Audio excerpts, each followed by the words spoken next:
The lockdown began at the 14th minute of the mid-session recess. Theron Vassk heard the bolts engage in the outer corridor, 3 heavy magnetic catches, the kind installed in buildings that served as neutral diplomatic ground, and took that neutrality seriously enough to enforce it with hardware. The lights in the anteroom shifted from cool white to amber. Somewhere in the hall beyond, a voice was giving instructions in Sethali Standard. He could not make out the words. He turned from the narrow window, which showed a courtyard where nothing was currently happening that explained any of this, and looked at the room's other occupant. She was sitting in the chair nearest the door. She had not stood when the bolts engaged. She was 22 years old, according to the session roster he had read that morning, which made her the most junior person in the entire Ethon conference complex, a status she wore without apparent concern. Her name was Juno Rael.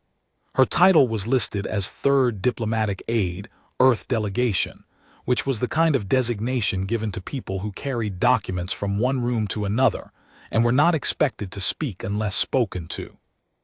Vassk had not spoken to her. He had not intended to. He had come to the anteroom because the recess provided 20 minutes he had planned to spend reviewing his notes alone, and she had apparently come for similar reasons, and neither of them had known the other was there until the lockdown sealed them in together. He was 71 years old. He had been a senior member of the Areth Council for 23 years. He had voted against every meaningful expansion of Earth's diplomatic standing that had come before that council in the past decade, and he had done so with the considered conviction of a man who had studied the problem carefully and arrived at conclusions he was prepared to defend. The Earth delegation, in his assessment, had not earned the seat they occupied. They were young as a species, impatient, constitutionally incapable of operating within the long frameworks that interstellar diplomacy required. He had never said this to a human directly. He had never needed to. "Do you know what triggered it?" she asked. He looked at her. "Pardon." "The lockdown," she nodded at the door. There was a security flag about 40 minutes ago on the eastern access, probably someone who did not file the right credentials. These conference buildings take a while to sort that out. "You were monitoring security flags during the morning session." "Not monitoring. I noticed the indicator on the board near the translation booth.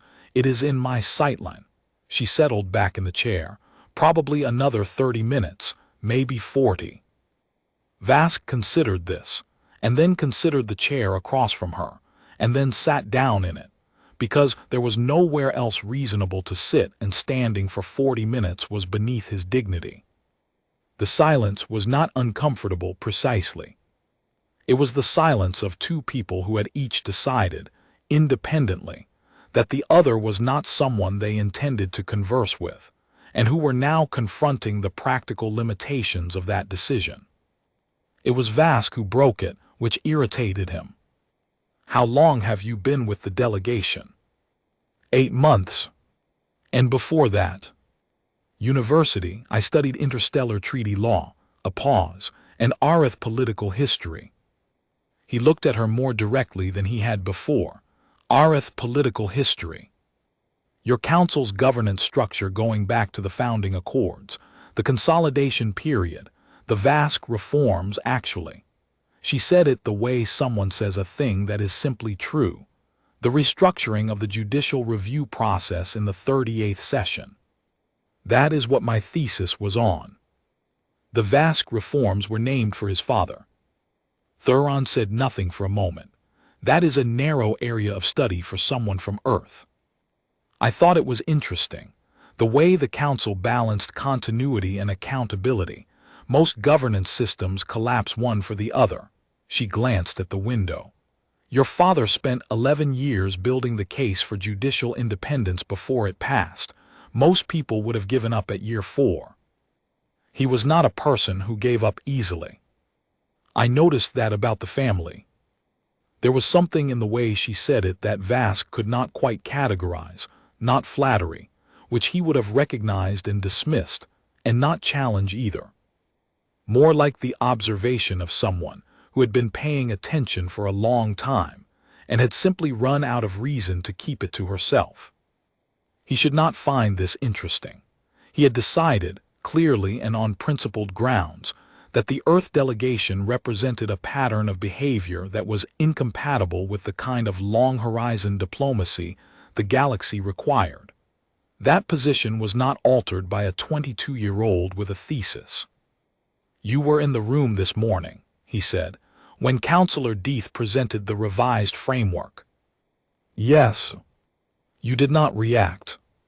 She looked at him with mild attention. "No." The revised framework removes 3 provisions that were in the original draft. Provisions that were placed there at Earth's request in the second session. He had checked the record specifically. Those provisions were the basis for your delegation agreeing to attend this conference at all. Your senior envoy gave no indication of having noticed. You gave no indication of having noticed. Either you had not read the original draft, or we had decided not to make an issue of it in the room, Juno said.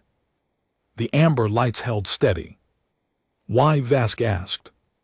She was quiet for a moment.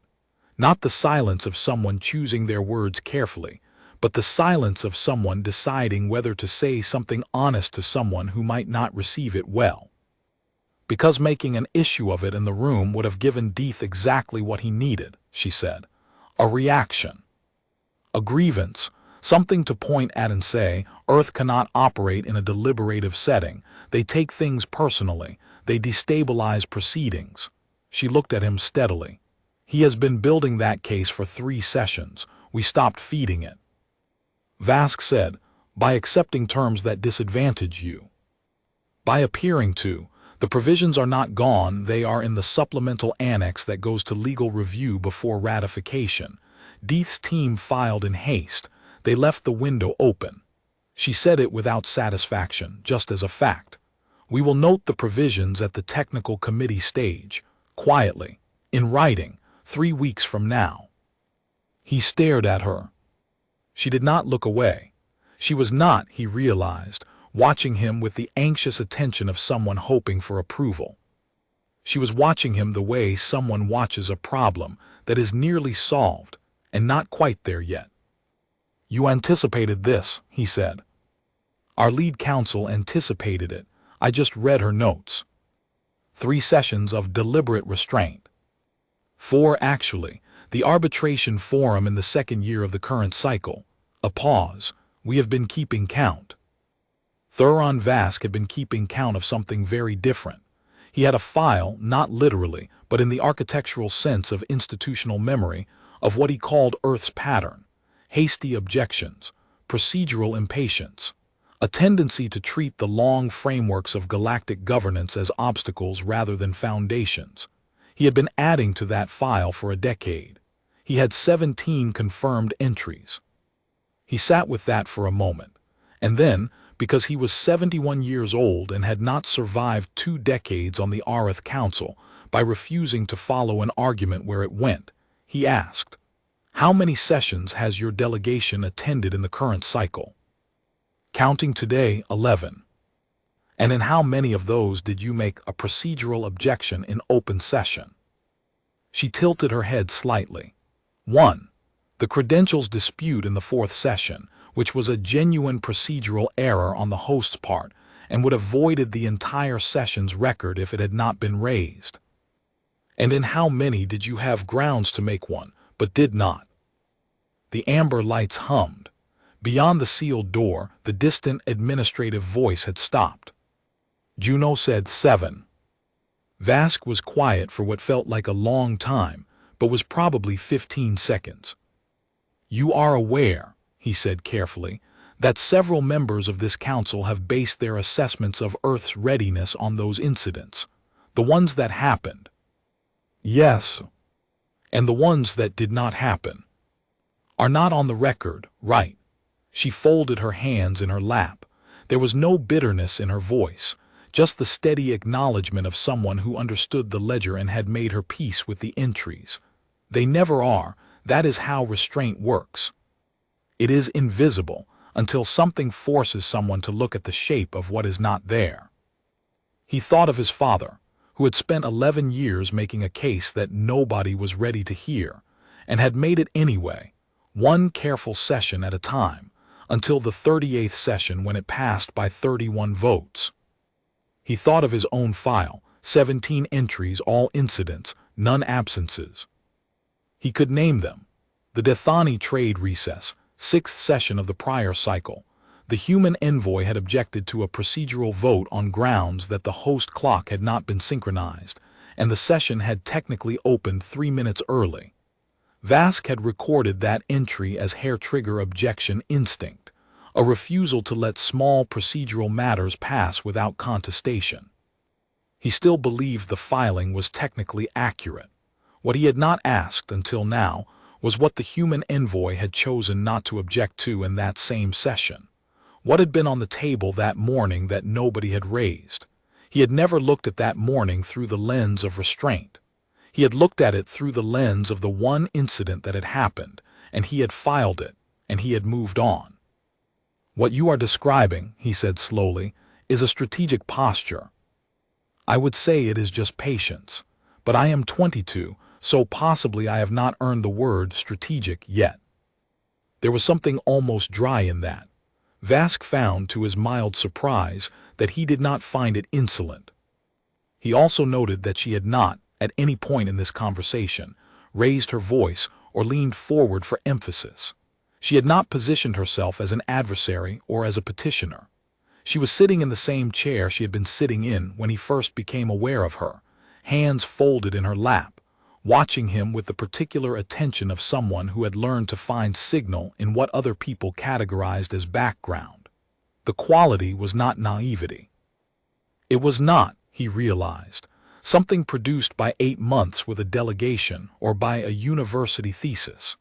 It was older than that and more deliberate, and it had been sitting quietly in this anteroom for the past half hour waiting for someone to stop speaking long enough to notice it. The provisions in the supplemental annex, he said. You are confident the technical committee will surface them.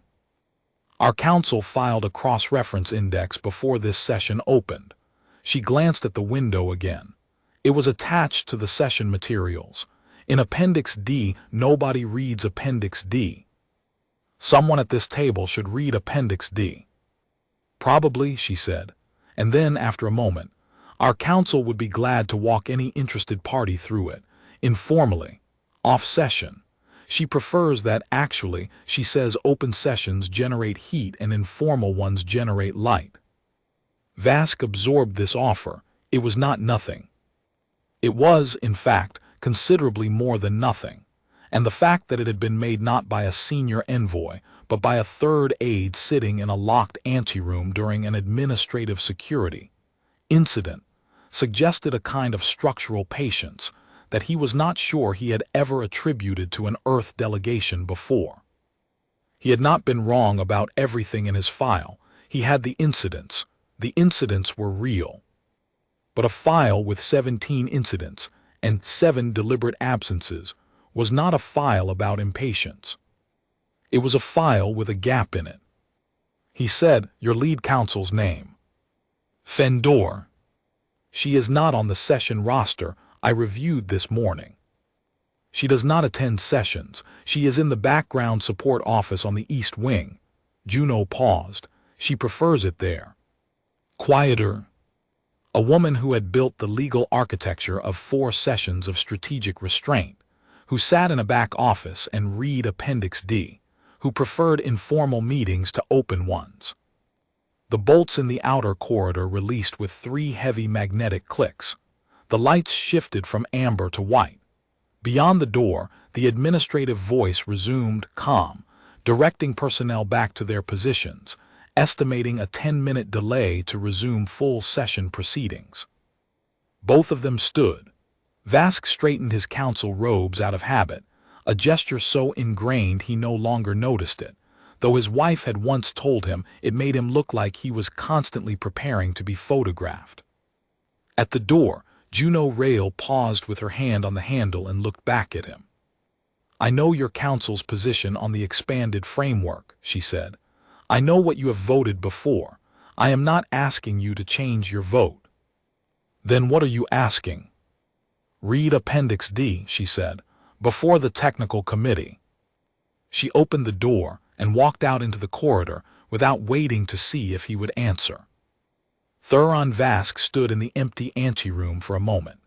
Through the narrow window, the courtyard was filling again with conference staff moving in purposeful clusters, the lockdown resolved, the day resuming its scheduled shape. He was 71 years old. He had been certain of his assessments.